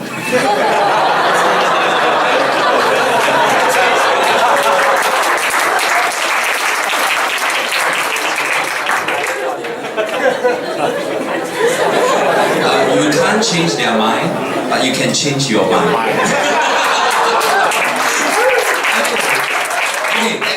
Anyway, just jump in here. What did I say? Like, were you at the meeting last night? Next. I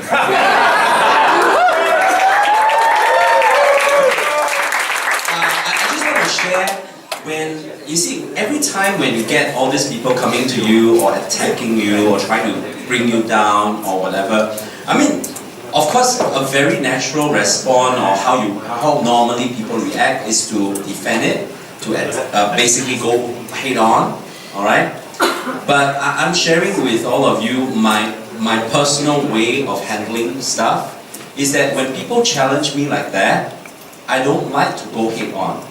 Because if I go head on, basically I'm just trying to see either you lose or I lose. I will say, I'm not even trying to avoid it. I'll just say, look at them. I don't want to trash them. I don't trash anyone. I'll just say that I agree to disagree. Because I see value in what we have, and you do. Let's part, and then you do your stuff, I do my stuff. Respect each other, and then let's create wealth together. So I will go one round, and basically I want people to do this in a harmonious way. Because if I attack them, and even if I'm right, I created another enemy. I don't want that. I want eventually, because we know deep inside first, we are real. It is legit. If you move on, and if you create success, when you get what you want, and if they haven't get what they want, at least you didn't burn him out. He might say, maybe that time I didn't see what you see. And then he or she might say, wow, this success I would like to have. And you might even get another person coming up to you and might be open up. You get me? Anyone that try to attack you or to go against you, just have a friend, because no point to actually argue your way out, to prove them wrong. Because New Skin is good company. They have been around for 30 years, right? I'm not saying that we are anything lesser than them. It's just that there's no point to argue. If they say we are what did he say? We're not genuine. Our complaint is not genuine, and the other complaint, you see, it's almost like Apple and Microsoft, the staff saying that my product is better and yours is not. How are you going to argue that? You get me? So, you can't say that. What did I say? Apple better. Apple better. I mean, anyone can keep arguing that, but there's no outcome. Samsung cheaper. So let them go, like he said, next.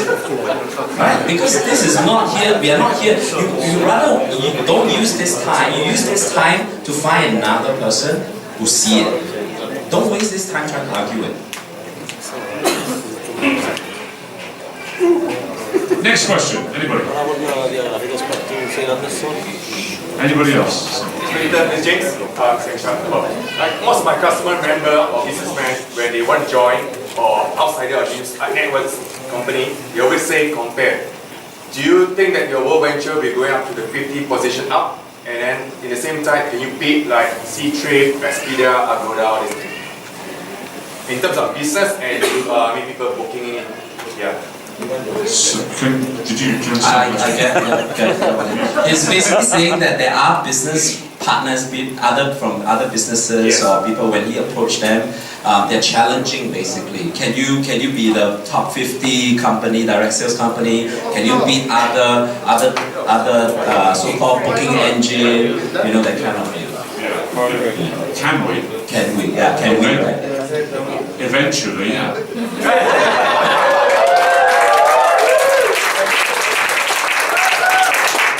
You know, we're not perfect, and there's no company that's perfect on earth. Perfection is not given to us as human beings. No, businesses, people are not perfect. We are striving to do our best, and we could one day be in the top 10. Right? But to be honest with you, people say, we're going to be number 1. Honestly, it doesn't matter if we're number 1. Because you could say, well, what's the number 1 drink? Is it Pepsi Cola? Is it Coca-Cola? Is it, I don't know, is it Red Bull? Who cares? They're fantastically big companies with a lot of people making a lot of money.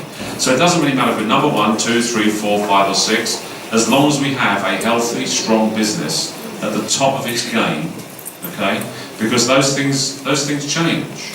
So our job is to be the best we can at what we do. So the answer would be, yeah, we're working on becoming, we're already, in terms of direct selling companies, we're 65th, okay? And the top 100 direct selling companies on the face of the planet, which is an amazing success story after 8 years, okay? So, yes, we're working on that. That's work in progress. Once it's, by the way, you need to know, once it's really, really good and it's right up there, the opportunity will be over. Because the opportunity comes to those people who dig it out. You know, when a gold mine is quiet, it's because all the gold's gone out of it, right? You've got to get in there and dig it out. Because what you're doing is you are pioneers. You are the people laying down the ground. What's funny for you guys, and I know this from personal experience, in 5 or 10 years' time, you're going to have reps saying to you, there's only 5,000 dream trips. What? There's only 5,000 dream trips. Yeah. Why aren't there 6,000? They are going to say that, because it's never enough. It's never enough. Okay? We're only in 78 countries. Why aren't we in 100 countries? Well, the opportunity is not big enough for you, right? When I started, we were in America. There were no dream trips in anywhere in Europe. When James started, there were no dream trips in Asia, right? So if we can do it with no product, you can do it with product.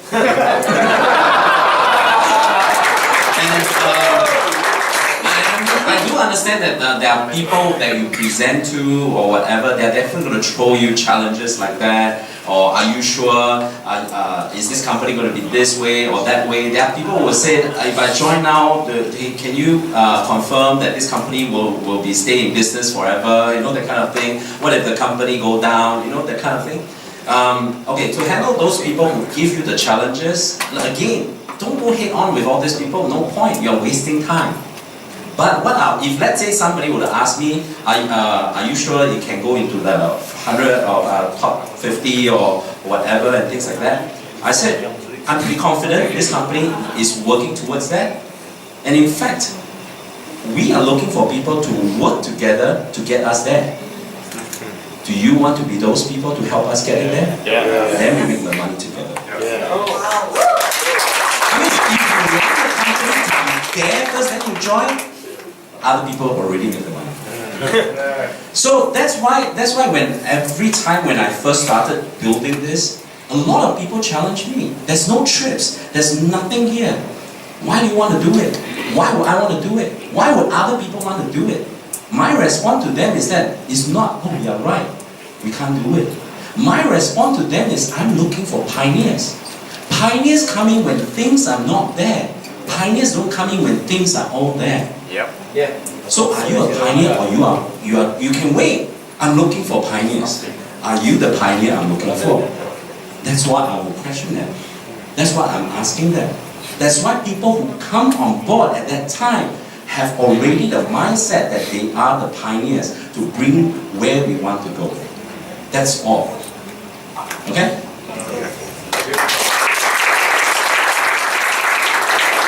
Any more questions? Anybody else? Okay, well, can I just finish with one last subject? Because it's 10 to 10 and we've been talking by then, just for a quick 5 minutes. Can I just cover one more subject? One of the things that I wanted to also share with you tonight is one of the keys of success, which is, as well as these 4 steps here, there's one other magical word. It's an English word, and I don't know if it duplicates, if it translates as one word or several words, but you know, it's an English word which is critical to network marketing, and that word is duplication. Okay? Now, one of the things that I did as a young networker was I locked into that word really hard, and I made a conscious decision to duplicate what I saw, which is why it's important that we're doing this. Because your people will duplicate what you're doing. They will also duplicate what you're not doing. Okay? Or you manage, they'll manage. You blame, they'll blame. They copy you. They will watch what you do and they will do exactly what you do. You go to the events, they go to the events. You go to the training, they go to the training. You stand on stage and say certain words, they'll repeat them. You do a presentation on a laptop, they'll do the same presentation and use the same videos. So be careful, because they're like children, although that's without patronising them. They're not children, but they don't know how this works, and you apparently do. So they'll copy you.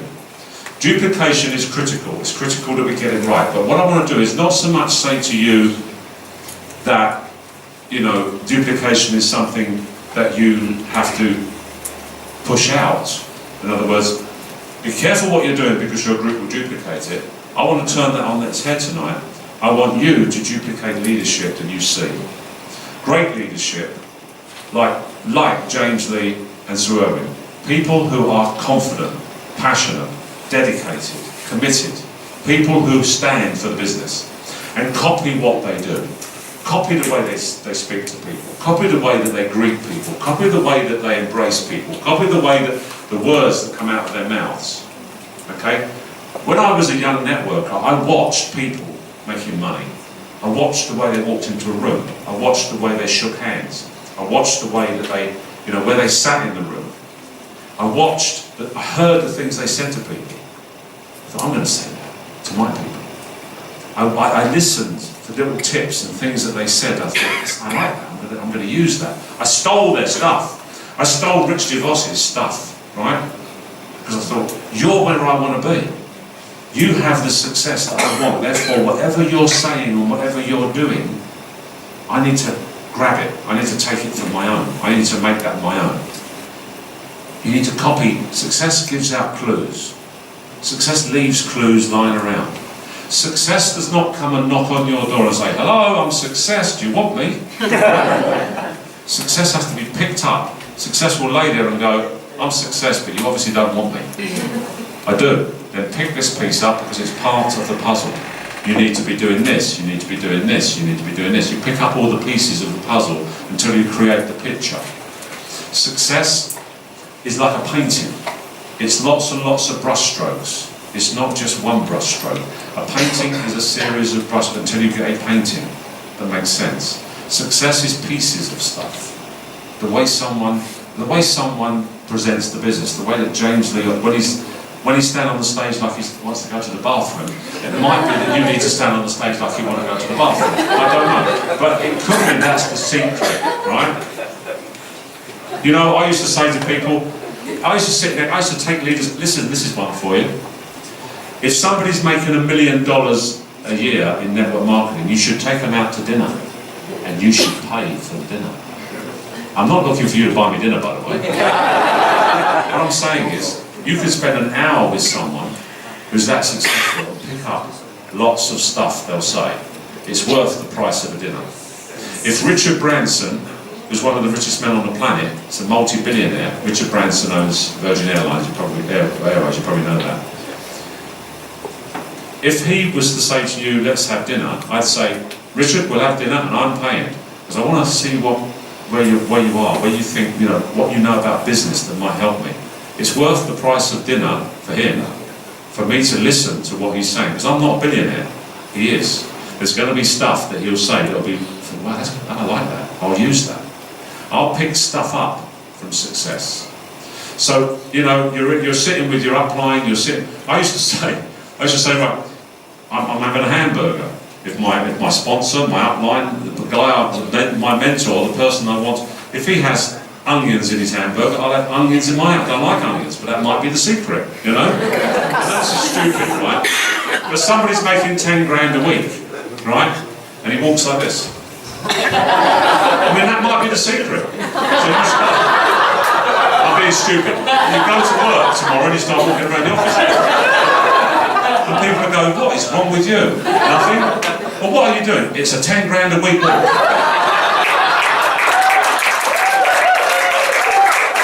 It's a what? I know a guy making 10 grand a week walks like this. It might be the secret, I don't know. I'm being silly. What I'm saying is, watch success. It leaves clues, okay? Pick them up. They're free. Nobody will charge you for them. I used to watch the guy that was my mentor in network marketing, his name was Peter. God bless him, he died young. He died at 69 of cancer. Just one of the loveliest men on earth. And he was my only mentor in network marketing. I used to watch him come into a room. He was quite a bit older than me. I used to walk into a room and I used to watch him talk to people, what he said, little things he said to them. He was a successful man. He became free in his 40s in network marketing. He never worked for anybody ever again. He just had a lovely life because he and his wife were free. And for those last 25 years of his life, he was free.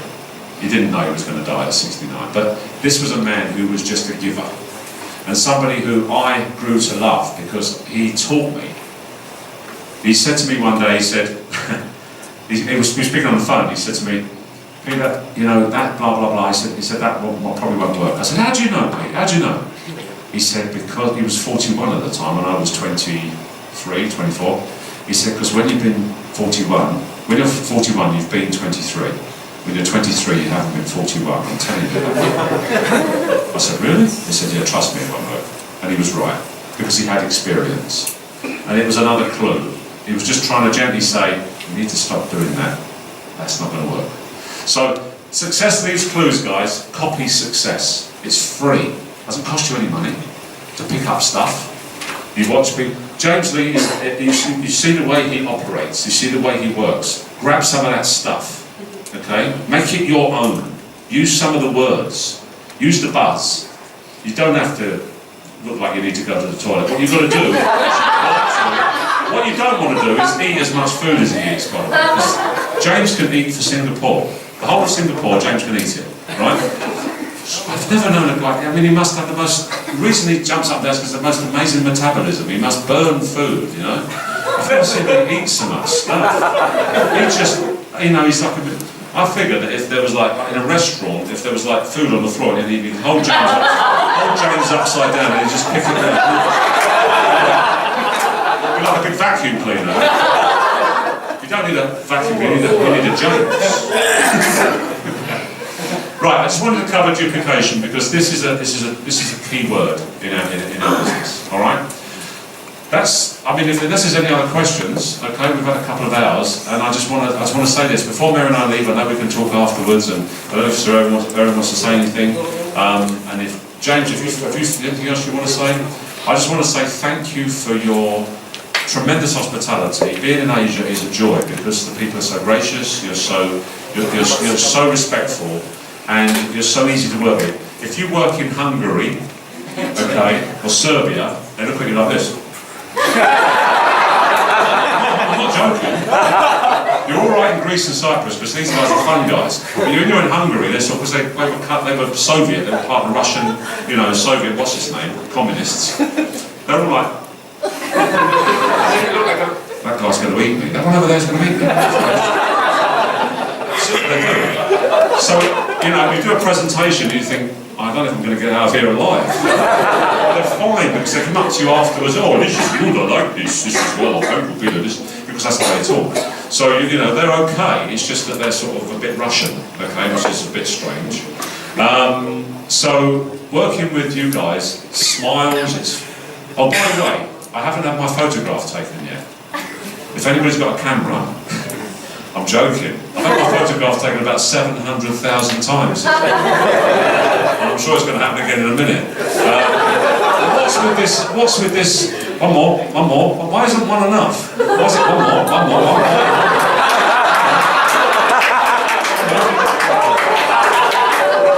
1, 2, 3, one more. Kyle Lowe sent me an email saying, how are you getting on? I said, and all I said was, 1, 2, 3, one more, 1, 2, 3. Thanks for listening.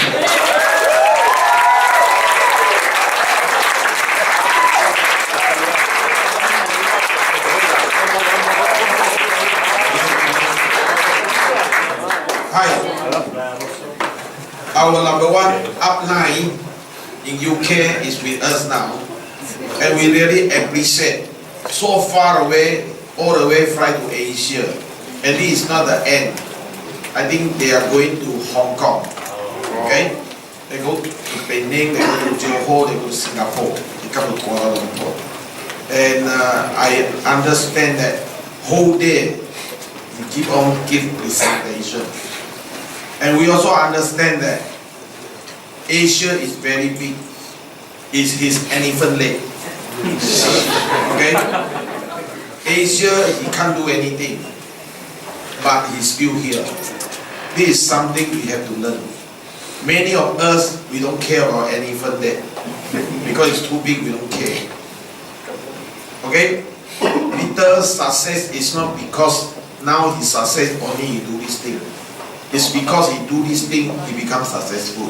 Agree or not? So please, don't think everything about money. Think about everything about what you need to do. We really appreciate Peter and Jerry.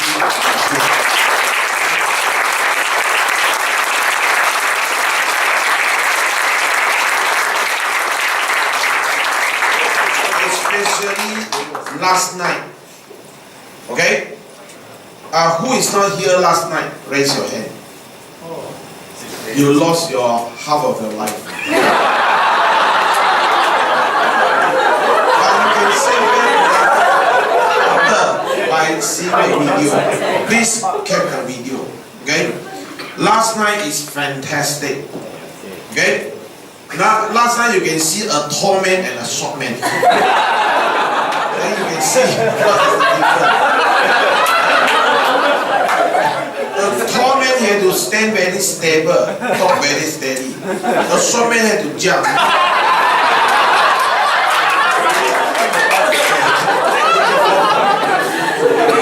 Anyway, Jim, of course, is our best friend. Okay? Ever he will be in Malaysia, he will be here. Okay? We also like to thank James Lee. Thank you.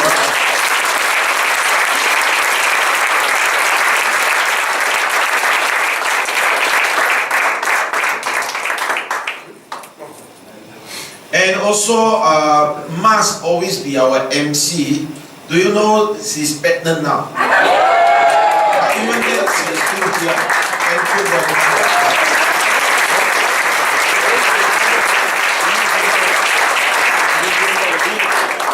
And we learn a lot from Peter.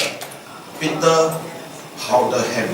The powder up the ham.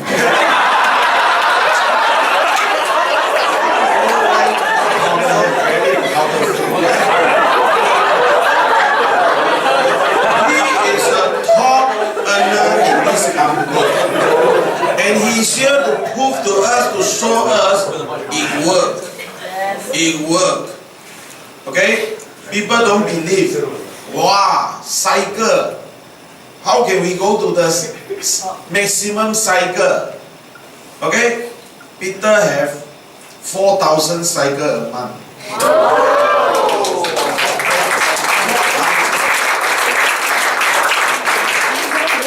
And residual maximum is 50,000, right? Cannot work. But Peter is here to show us every month he got 200 over 1,000 maximum. So it works. And many people tell us binary, not genuine. Okay? Metric only genuine.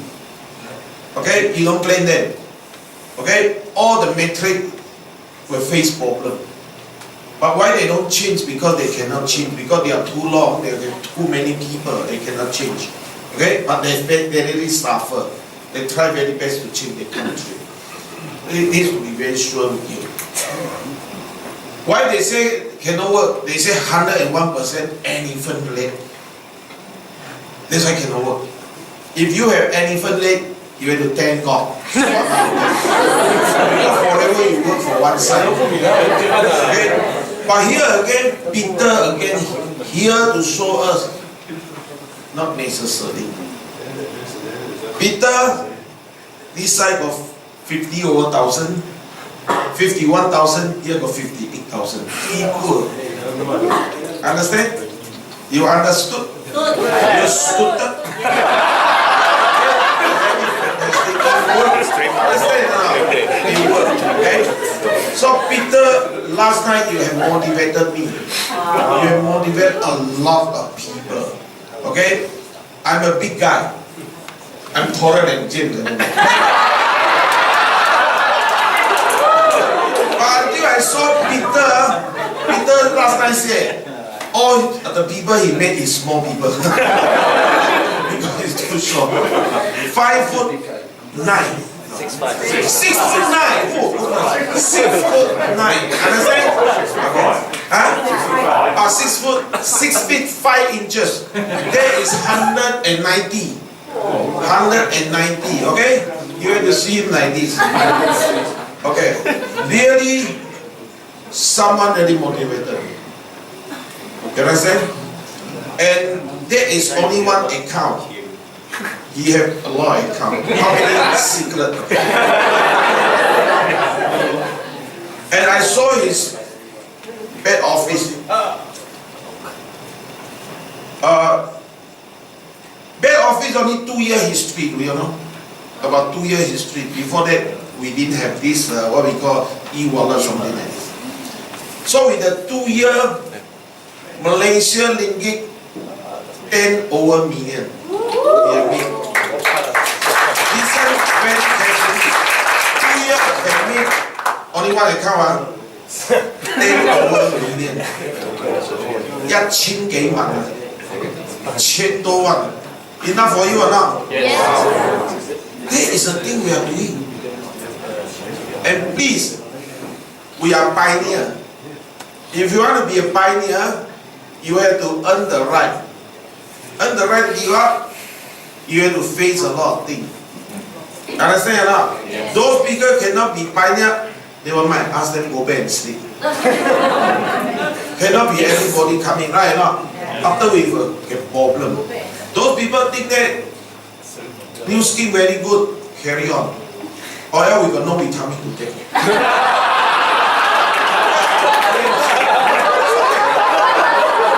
don't let everybody come in, please.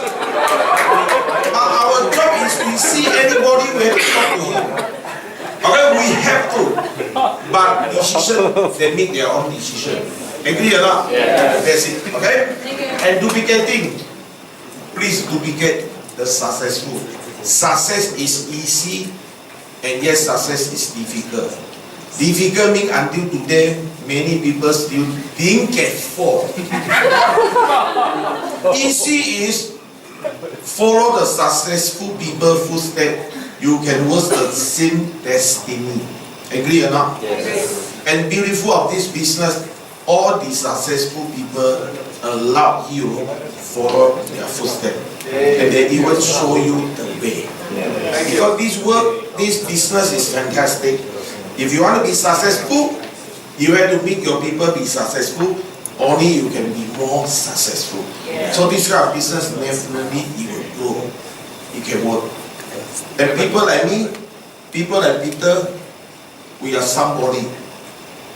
Why I say that? Because he pension. He's a pensioner, no need to work. This guy also pensioner, no need to work.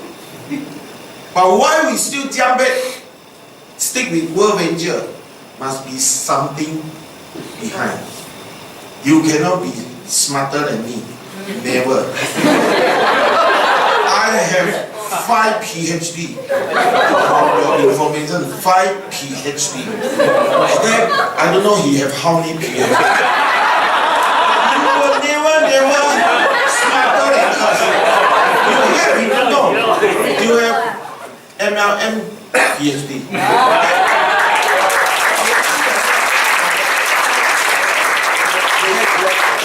But James, I don't know lah. Because James, the time got no dream trip, got nothing, he just stick to it. Okay, he still stick with World Venture. It's fantastic. I don't understand him. But he reserved the thing because he got 130,000 of members under him.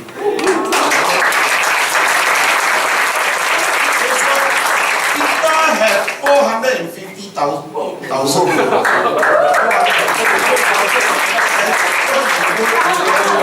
Okay? And last and not least, we like to thank Peter Powderham and Mary one more time.